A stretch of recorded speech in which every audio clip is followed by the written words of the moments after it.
Hello out there. I'm Rachel Baribeau, and this is Sunday Soul. It's my offering to the world on each Sunday at 4 p.m. Central, 5 Eastern, for you to get ready for your week and be mindful about your week. And this week, I am so thrilled. You can see it in my face. You can hear it in my voice. I am thrilled to have the legendary coach, Hall of Fame member, Coach Bill Snyder. Coach, how are you today? Well, I'm doing well, Rachel. Thank you very much for the kind introduction. Very gracious. Well, it's honest. I'll say that. And when I think of you, Coach, I think wise. I think gentle in a way, but I'm sure that in some of your meetings when you had to be, you were probably stern and those things. When people describe you, Coach, what are some of the attributes that you get the most? Well, that's interesting. I appreciate people who say kind things about you. You have to pick and choose, I guess, and kind of consider the source. I think as much as anything. But I think people have been genuinely complimentary of my genuine interest in young people and trying to help them, establish a set of values that guide them or lead them towards successful lives. I think people, appreciate my interest in things outside of football. Very complimentary about all the things that we've tried to do within our community, within our state, to try to just make life better for citizens that are around our campus, around our community, around our state. Coach, that's evidenced by the fact, I'm going to tell our story a little bit later about how we met, but it's evidenced by the fact that before we hit this crisis in our country, you are a very sought after speaker. I remember when I first met you, you told me how much you travel, what you do. And I think what you just said is a direct result. You're interested in the fans and the community and the state, and you're interested genuinely in people. And I think that's probably one of the reasons why you're such a sought after speaker. Well, I perhaps so. But I do feel strongly about people, people in general. But it's interesting when we came to Kansas State University, and it's been 100 years ago. But it wasn't. I really wasn't interested in making the move. And there's a long story behind that, but at the end of the day, the purpose. The reason that I chose to come to Kansas State, or we chose to come to Kansas State, was strictly about people. Certainly wasn't about football, but it was about people. And we stayed, we've been here for 30 years. And, football coaches don't stay in one spot, they're everywhere. And we've had, numerous opportunities to leave, but have chosen to stay here. And people ask all the time, why? And as I said at the outset, it was because of the people, and I've had a great appreciation for people. They've been very gracious to me, to my family, to our program. So people that raised me, my mother in particular, always shared with me that value system that allowed you to really have a great appreciation for others and to treat others well. So she was the format of all of it. I've often heard stories about your mother, but for those that are listening on this podcast and are hoping to take away something for their week, tell us a story about your mother and what she meant to you. Well, she meant everything to me. My mother was a parent of an only child. She was a single parent. My mother and father separated when I think I was 6 years old. We lived in Salina, Kansas at the time, and my mother moved me back to St. Joe. She took a job at Townsend, Wyatt, and Wall, a department store there. Worked her way up from a floor clerk to a buyer. She worked 12 hours a day, 6 days a week. Me being an only child, we lived in an apartment close to where my mother worked in downtown St. Joseph. And we lived there because she couldn't afford a car. My mother never had an automobile, never had a driver's license in her life, and didn't want to spend the money it took to get on a streetcar every day to go to work. So we rented an apartment. The apartment was a one-room apartment. My bedroom was a Murphy bed.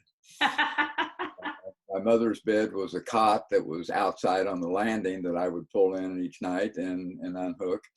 And that was our home for, I don't know, 12, 13 years that I was remained in St. Joe. But my mother was a caring woman. She was a strong woman to make sure that I did things the right way. That was important to her because she knew in the long run it was going to be important to me. My mother was 4'9" tall. She never weighed 100 pounds in her life, and she was the strongest woman I've ever known. I think I've said with you before that, you know, if when I became a teenager and maybe wanted to go out and do some things that probably wouldn't have been in my best interest, my mother just sensed when those times were coming, and she'd step in front of that door and say, "No, you're not leaving." And I'd turn around and go back in the apartment. Like but she always wanted me to be a good person, wanted me to do things right, and set the example.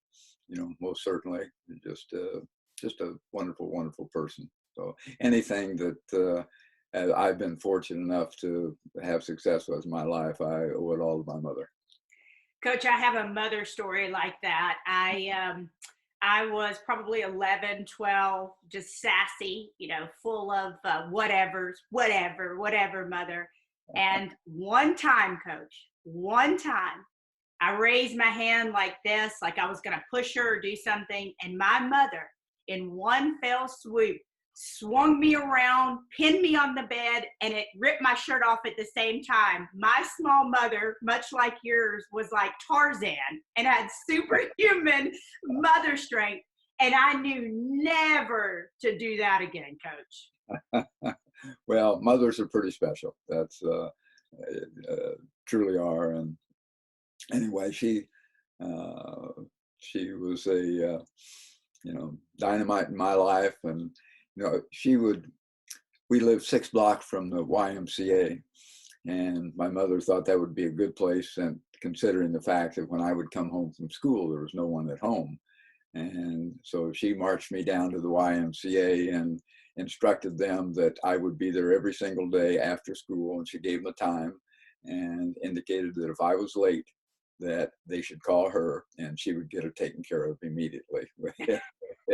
I didn't want to cross that barrier, but it was good for me because I was kind of raised outside of my mother. I was raised in the YMCA, so I was involved in athletics and sports all the time, and that was beneficial in my life. A lot of very special people have come into my life, and as I've always shared with young people, that I think one of the most significant things that they can do is always seek out those people who want to, can, and will make their life better, and engage those people in their lives. And my mother kind of taught me that, and those kind of people have been present in my life throughout my life. And I never stopped trying to reach out and find those people that are benefit. It's reciprocal. Well, true story. I'm like, hello, I'm a perfect example of that. I'm like, I've been talking about it on social media for the past couple of weeks. I'm like, my new friend, Bill Snyder, our weekly chats. And what happens in our weekly chats are between us. but you've been mentoring me. And that relationship, it's the greatest story. And here's a lesson I want to impart to everybody that's watching this. Take chances, but take chances with no expectations for return. And what do I mean by that? I mean, so let me set the stage. I'm hosting, I love the Chick-fil-A Bowl. I love the people there, great leadership, amazing people. And for years, they've allowed me the honor of hosting a panel. And this year they called and said, would you like to host this? It's Coach Bill Snyder and Dennis Erickson and Vince Young. And it was just, and Jake Plummer. And so we get in the van that morning and you are in the front seat. And I am, this is, I don't know if I've even told you this story, but this is my point of view. And I'm sitting behind you and we start chatting. And I brought up, I'm changing the narrative. And you said, oh, I've heard about that. And I melted like into like, oh my gosh, I've worked in sports for a long time. So I don't, get starstruck or fangirl much, but to have a legendary coach such as yourself, know your movement, that was huge. So we went on and we hosted this amazing panel, had so much fun with you guys. We could have stayed up there 3 times the amount of time because there were so many stories, so many things to say. And as we get off the stage, you asked me for some of the pictures I took, and I looked at you and I remember, Coach, and I don't know if you remember this, but I said, could I call you? I don't want anything from you. I would just like to be your friend. And it's turned into something really beautiful. And I just want to remind everybody in this uncertain time and beyond, when we get out of everything that's going on with the coronavirus, to take chances, but take chances that don't necessarily, it's not something that you're going to benefit from. I mean, I benefit from being your friend, but it doesn't have to be about you. Take chances to get to know people. Well, take chances with a purpose, and yes. You've certainly done that. And there's more things that a lot of people probably don't know that you've shared with me, about your life and how you have taken those chances career-wise. Yes. And it's worked out wonderfully well for, because you're very, very capable and because of the things that you do in order to back up those decisions. But we're confronted with those choices every day. And, as I've always shared with young people, I think the, significant thing is, how you make those decisions, about whether you're going to do this or that, or whether you're going to take this risk or not. And at the end of the day, there's a lot of different ways we can all go about making decisions. I've always encouraged young people that, perhaps, one system, so to speak, might be just to understand what your priorities are, what's important to you in your life, and then take 15 seconds out of your life and step back and ask yourself a question. If I choose to do this, if I choose to make this decision, will it benefit me in each of those areas of my priorities? Your faith, your family, Love it. a good student, whatever those priorities happen to be. And if the answer is yes, why not? Yeah. It's awesome. I feel like I'm going to your leadership academy. You have tell everybody about the whole group and what you do within K-State, because you have people that you mentor as well. Well, leadership is there's so many different definitions of leadership, and it's really taken off, across our world. It's always been there, but now somebody's given it a bunch of names and a lot of research, a lot of books. I think last I checked, there's over 1,000 books on leadership out there in print. And I'm guilty because I have 1 or 2 of them as well.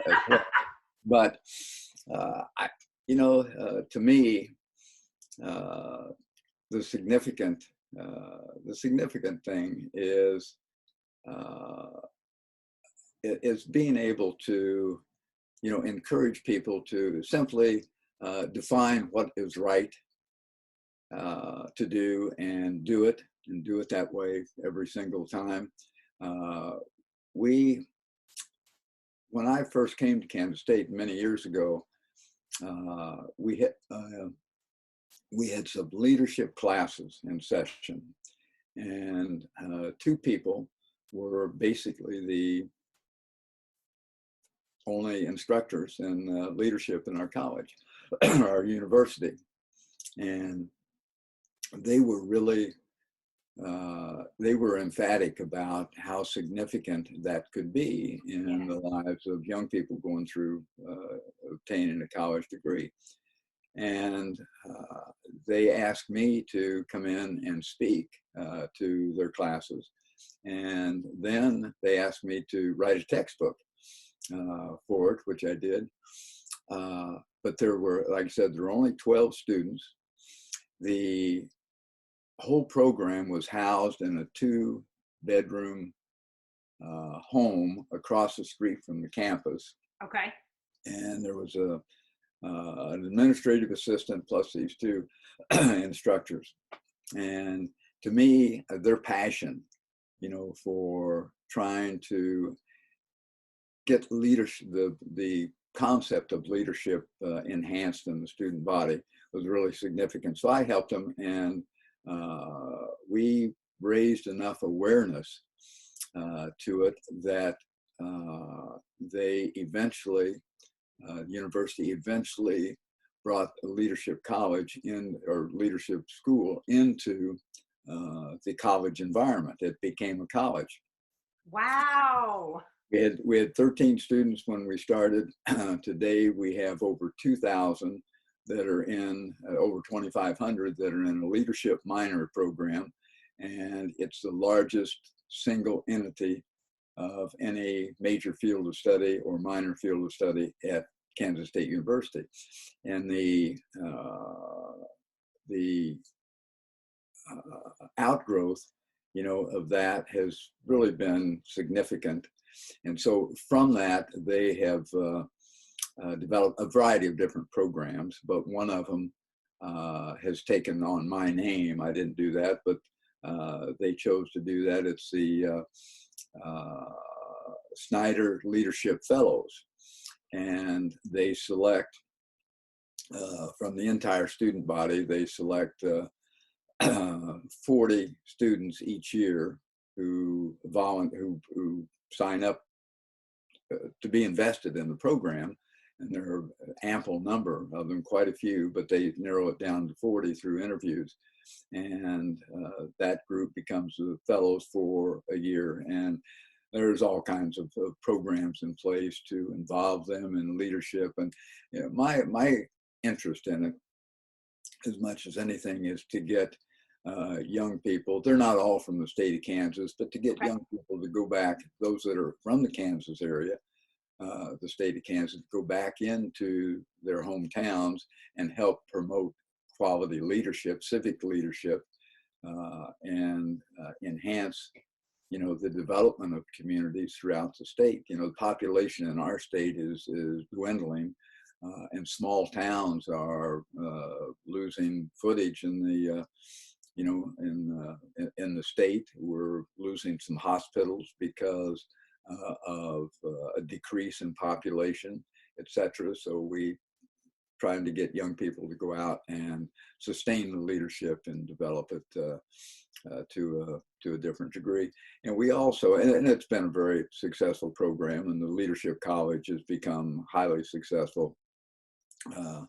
We also, many years ago, we started, Kathleen Sebelius was the governor of our state before she went to Washington, D.C., and she asked me to help her initiate the Kansas Leadership Center, which basically does the same thing, and it's a statewide organization that assists all charitable organizations in trying to enhance community and civic leadership within the state of Kansas. And that's had a good deal of success.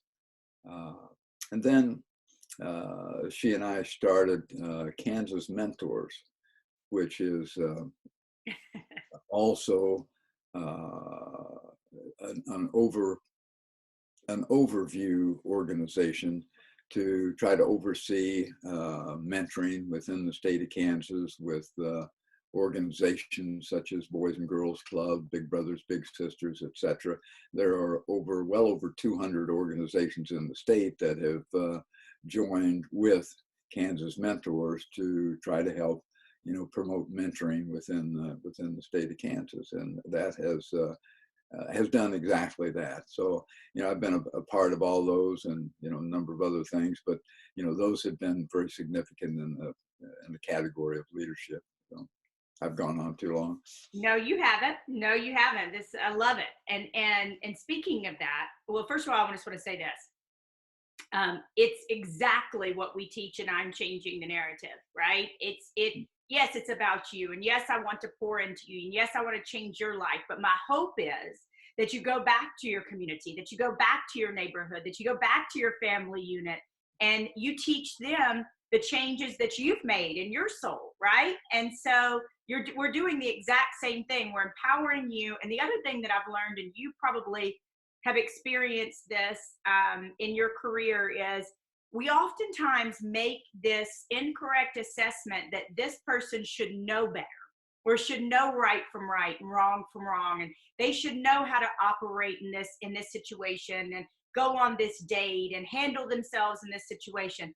And what I have found through this movement and being on the road for 4 years is that's actually so far from the truth. There's a lot of young people and older people, but particularly young people, that need someone to show them better. And if you show them better and show them how to make smart decisions and show them how to make decisions that make their soul feel good and make them proud of who they are, they will carry that back to their communities, to their families, and they'll change the narrative, and they'll change generations of people around them, Coach. So I can completely relate. Well, you're so accurate, because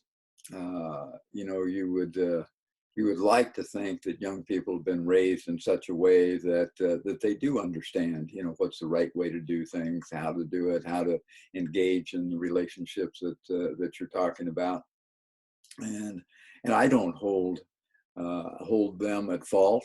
Don't hold anyone at fault, but then again, they are their resource has been their family and their parents. And so it's not just this generation, but it's generations, beyond them, past them, that have sometimes passed along the mental approach that's not really what we would hope for. But I concur with, and we spend an awful lot of time, or we have spent a lot of time with athletes. Mm-hmm. And, most of the time, athletes can be pretty strong-willed and have a sincere belief that, they are absolutely on top of it, and they've got their game in order, so to speak. And many times, and therein lies the fact they don't know any better. Yeah. And sometimes can make the kind of mistakes that we hate to see them make, just in terms of things that they do, or just an attitudinal approach, whatever it is. And to be able to change that is not the easiest thing in the world, but it's and that's what you're indicating. You have to allow them to experience it, the right way, and they have to see you walk the talk, so to speak. And that's because I think in athletics too often it's do as I say, not necessarily as I do, and consequently young people see through that in a heartbeat. Yes, they do. Coach, go ahead. You finish. No, that was it. Yeah. I'm going to throw you a curveball here, and I know you can handle it.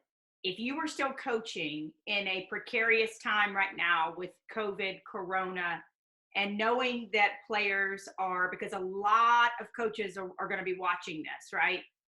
And knowing that players are going home, because I've heard from them, and in precarious situations, maybe in family situations that aren't that healthy, or back around people that don't really want the best for them or jealous of them.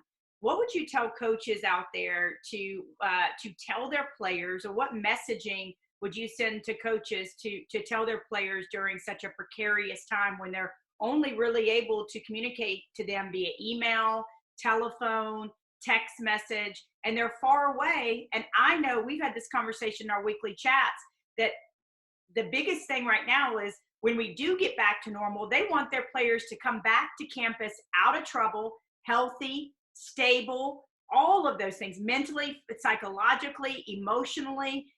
What would you tell coaches that they're sending messages to their players right now during this precarious time? Well, I think the most significant thing right now, and it's based on, the factual information that is out there. I give you an example. On TV, the last couple of days, they've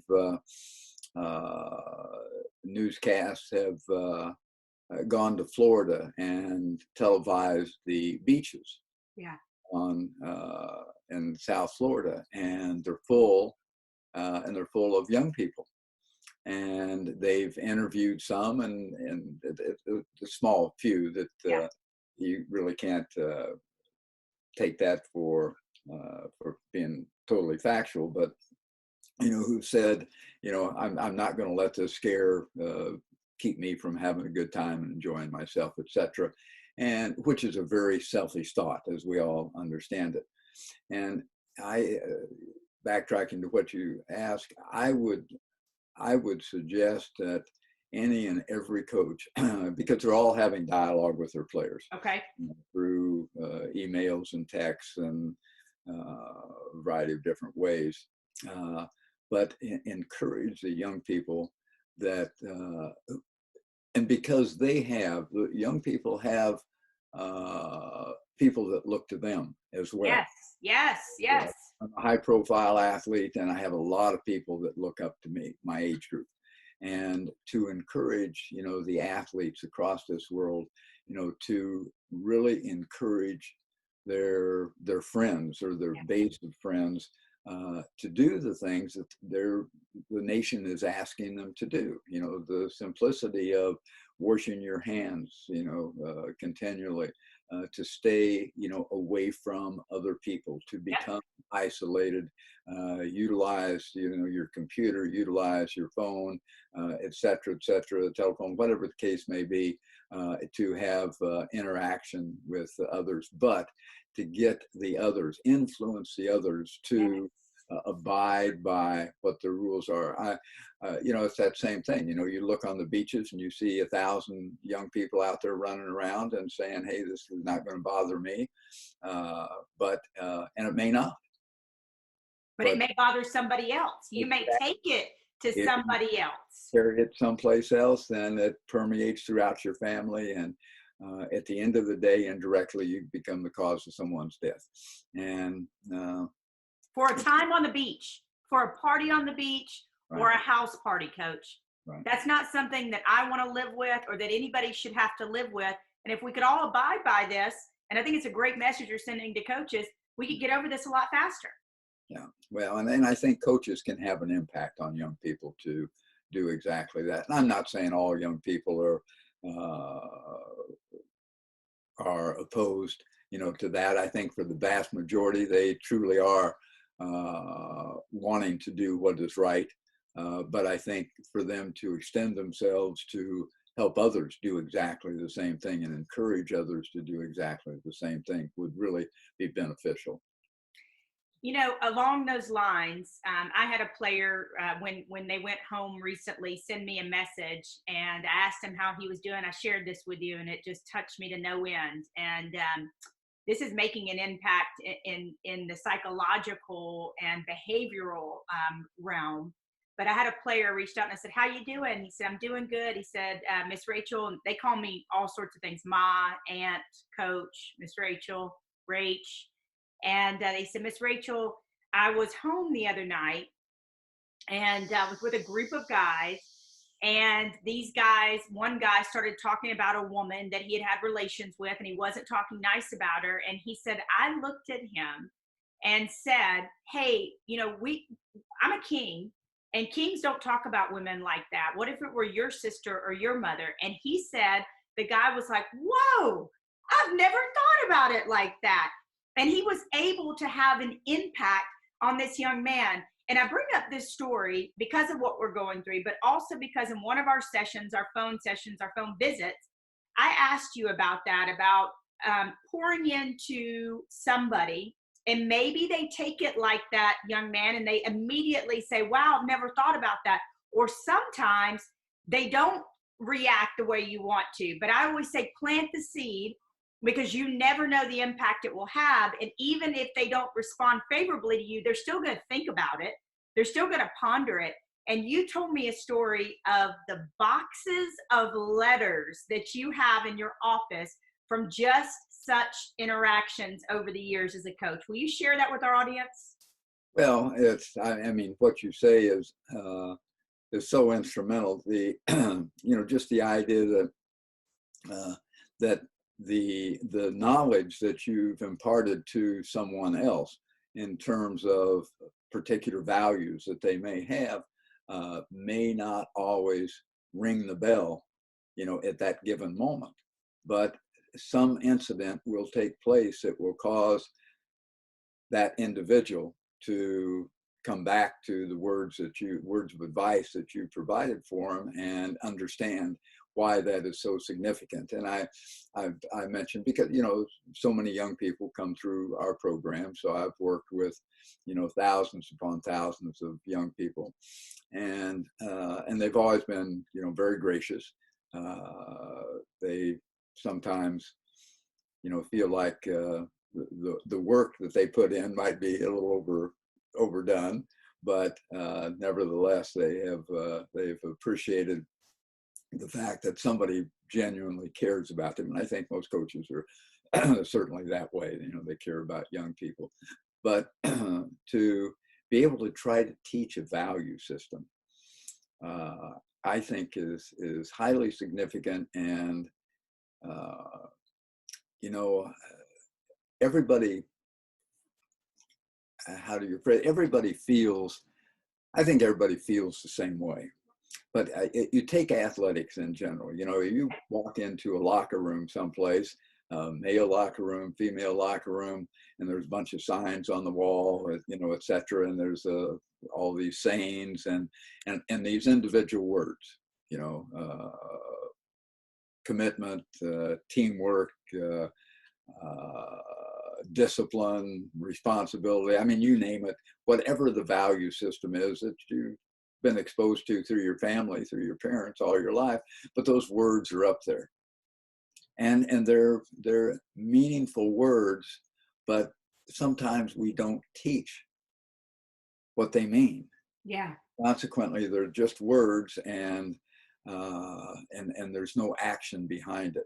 So to me, the value is in us being able to interact with young people and get the message across in their vulnerable years, is to have programs in place to teach those values.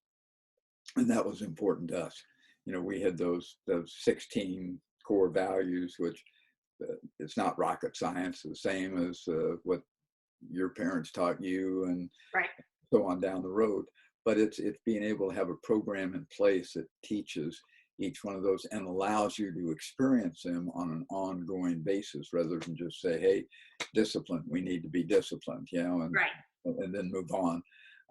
So you've got to have a program in place to teach exactly that. And I think, and players have always been, responsive, and in our exit interviews, et cetera, will say, gracious things about, what they learned in that regard, not football, but just in terms of life. And then, when they get away, then they continue to respond, because it is benefiting them in terms of their life growth in the business world, and their community life, and their family life, et cetera. And so many write back and send those notes. And that's what I was talking about, with the boxes full of notes from young people. And some of them say, Coach, I didn't get it then, but I sure get it now, and I want to thank you for this, this, and this. And it's a heartwarming feeling. And really that's what, just as you're experiencing, that is what the coaching is all about. That's why you began doing what you do.